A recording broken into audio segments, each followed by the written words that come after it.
And welcome to Gay Romance Review. Today is our premiere video blog, and we want to thank you for being here with us today. Now, just why are you here? What is GRR?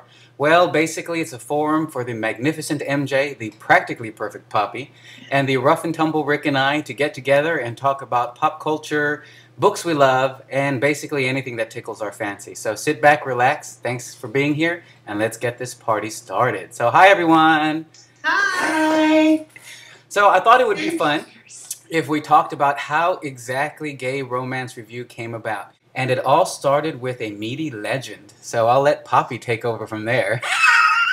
Thanks. I'll be happy to talk about the meaty legend, which isn't quite sure how it sounds, although, you know, with Rick and Jacob, you never know.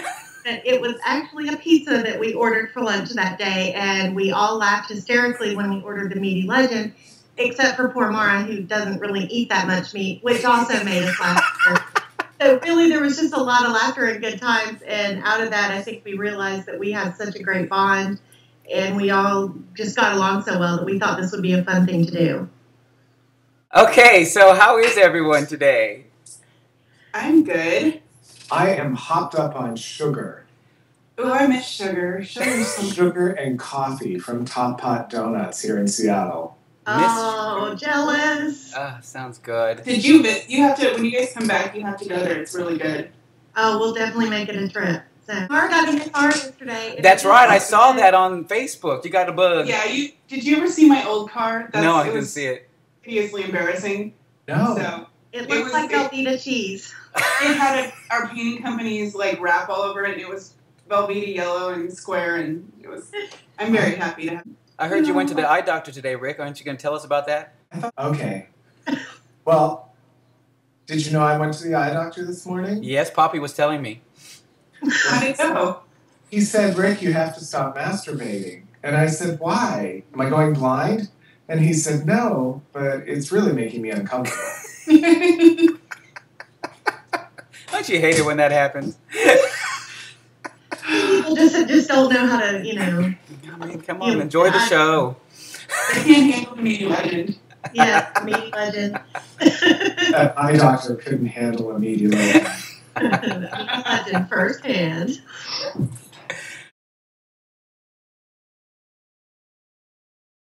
So one of the things that we wanted to talk about was some things that are going on in pop culture, which we have fondly named Poppy's Pop Culture, you know, for obvious reasons. Yay! The biggest thing that's been going on that it really is boggling my mind is Delaware, Rhode Island, and almost Minnesota. I know. Minnesota was a go now. Is it a go now? Because last I heard it had passed the House and hadn't passed the Senate. Has anyone heard more recent? It passed the House, so that's the big news. But it hasn't passed the Senate yet. Yeah, so, but it's like almost. I mean, it's like halfway there.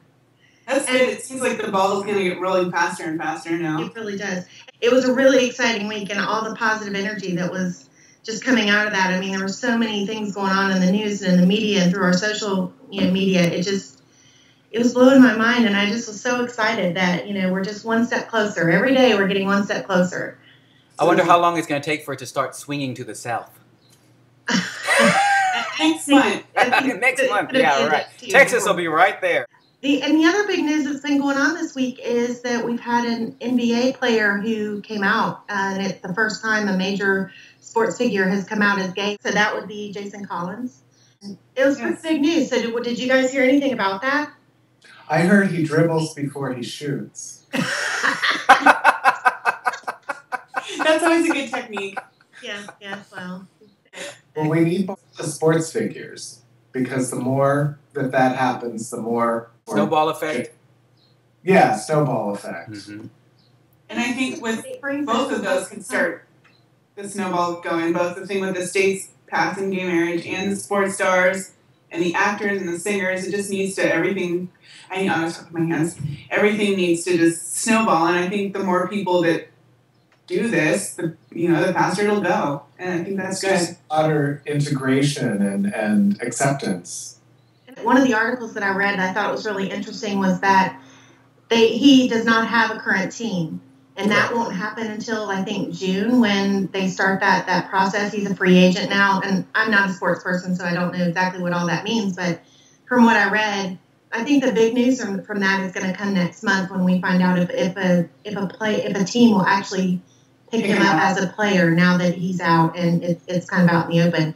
And I think any team that does that, I will become an instant fan, because I think that that's a big step for a team to make, and I hope that they will do that. All right, one of the things we're going to do every episode is talk about a current book in the genre.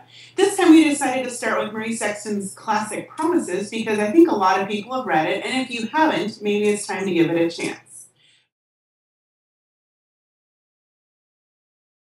So I was going to start off the discussion. One of the things about this book that's always stuck out to me, actually that entire series, is how Marie uses her setting as a character. Coda, for me, really came alive. I thought that the town itself had, a personality of sorts, and the book really wouldn't have been the same if it took place somewhere else. Oh, I agree. I agree, too. I mean, that small-town atmosphere is one of the things that I connected with the most, coming from a small town where everyone pretty much knows your business. And, I could identify with Matt. With Jared. Jared, thank you. I could identify with Jared. And the fact that, when you're moving around and you're doing things and trying to live your life, you have to, almost sometimes watch yourself to make sure that you are, following the rules and not breaking any, in a conservative small town, not ruffling anybody's feathers. So I could very much relate to that in terms of this book. Yeah, she really captured the isolation of these two men really well and how they could be drawn together. And the other thing I really liked about this book is the voice she used. It just, from the very first sentence, it was so heartfelt and real and simple that it just drew me in like I was being told this story by a good friend. Yeah, that's actually one of my favorite things about it, too, because I generally don't like books in first person. But for this book, Marie, it was a master at having the first person narrator is Jared. I mean, it's not the author's voice coming through. Mm-hmm. Everything that comes through in that first person, you know that it's Jared. You feel his voice. And it just makes him come alive to you in such a way that a lot of characters don't. And I mean, he just jumps off the page and you know him and you care about him. He's a really engaging person. Yeah. And that comes through. Yeah, I told you that I hadn't read this book before we started, but when I went online to just read a sample, I wasn't sure I was going to buy it. But as soon as I read like a couple sentences, I was immediately caught up and hit one-click purchase. And, it hasn't disappointed me since. Right. And I think that's one, there's a reason why this book is one of the classics in our genre. And I think that Marie has something very special in that series that will go on forever because all of the books in that series have that heart to them. And Jared and Matt just are very special characters. And one more time, we've been talking about Marie Sexton's Promises. And that is the first book in her series, which I also believe is called Promises. Yes. I believe. Yes. It is. Anyway. Yes. And it's available from Dennison Press.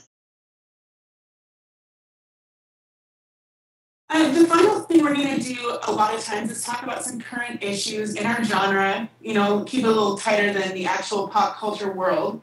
And we wanted to start today with a blog post that Poppy actually wrote herself, and she called it Friends with Benefits. And it's kind of a post about how gender and sexuality can sometimes blur the lines of friendship. And I think it's something important that we all need to think about. Well, I think that it's funny because one of the things that happens, I think, when you're a straight woman and you have gay men friends, is that sometimes the emotions can get a little bit confusing. And I know that it's happened to me, and I wondered, has it happened to other women as well? And then I also wondered the reverse. Is it, as a gay man, are gay men ever confused about their feelings towards their straight women friends? So I just asked the question, and I was really surprised that it wasn't just me. So I did the post because I thought if it's happened to me and it's happened to my small group of friends, then it really had to be something that was universal and should be talked about. Well, and I think it's a very valid point in the fact that I think those lines can sometimes be blurred on both sides, like you said.